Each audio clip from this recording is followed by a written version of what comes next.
Everyone, तर आज आहे दिवस 7वा आणि आम्ही निघालो लाडघरच्या समुद्रामध्ये मस्त भिजायला. आजची रात्र आमची लाडघर मधली ही शेवटची रात्र आहे. उद्या सकाळी लवकर उठून सर्व पॅकिंग करून मुंबईचा परतीचा प्रवास सुरू करायचा आहे. एवढ्या गरमीत पण समुद्राचं पाणी अतिशय थंड होतं. पाण्यामध्ये बसल्यावर असं वाटतच नव्हतं की आम्ही गरमीच्या दिवसामध्ये आलोय. पाण्यात मजा करून झाल्यावर घरी आलो आणि अंघोळ पांघोळ करून मस्त गोड गोड आंब्यांचा आस्वाद घेतला.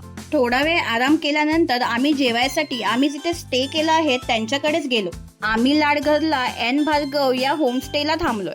इथे जेवणाची, राहण्याची, गरम पाण्याची तसेच एसी नॉन एसी रूमची खूप छान सोय. आज आम्ही लंचला चिकन थाई, पापलेट थाई, प्रॉन्स थाई आणि प्रॉन्स फ्राय ऑर्डर केलेले आणि अजून एक सुरमई थाई पण ऑर्डर केली. सगळ्या थाया एकदम टेस्टी आणि छान होत्या, पण प्रॉन्स फ्राय तर बेस्टच होता. मस्त समुद्राच्या समोर सर्व फॅमिली एकत्र बसून खूप छान जेवलो. दुपारी 2 वाजता तर खूप छान आणि थंड हवा येत होती. जराही गरमीचा त्रास होत नव्हता. जेवण करून मस्त 2-3 फेऱ्या मारल्या आणि थोडा आराम करायला आमच्या रूम्सवर परत आलो.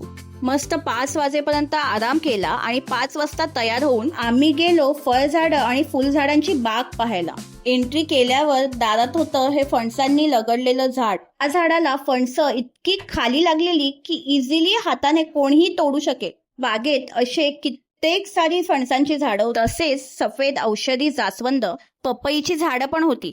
त्यांनी आत्ताच पिकलेले पपई उतरवलेले. आणि हे कसलं झाड आहे माहित आहे का? हे आहे गरम मसाल्यामधले जायफळाचं झाड. या फळाच्या मध्यभागी आहे ते जायफळ आणि त्याच्या बाजूला लाल रंगाचं फूल आहे ते आहे जावेत्री. त्या फळामधून जायफळ आणि जावेत्री वेगवेगळी करून सुकवली जाते. ते व्यवस्थित सुकले की त्याचा वापर गरम मसाल्यामध्ये केला जातो. इथे नारळाच्या बागा पण होत्या आणि या मशीनमध्ये आमरस प्रोसेस होऊन मोठमोठ्या हॉटेल्सला प्रोव्हाइड केला जातो. चला, आजचा दिवस पण खूप छान गेला. आता उद्या मुंबईला जायच्या तयारीला लागायचंय. या ट्रिपचा हा माझा शेवटचा व्लॉग आहे. मी मध्ये मध्ये व्लॉग्स टाकतच आहे. चला तर मग भेटू लवकरच. तोपर्यंत गुड बाय.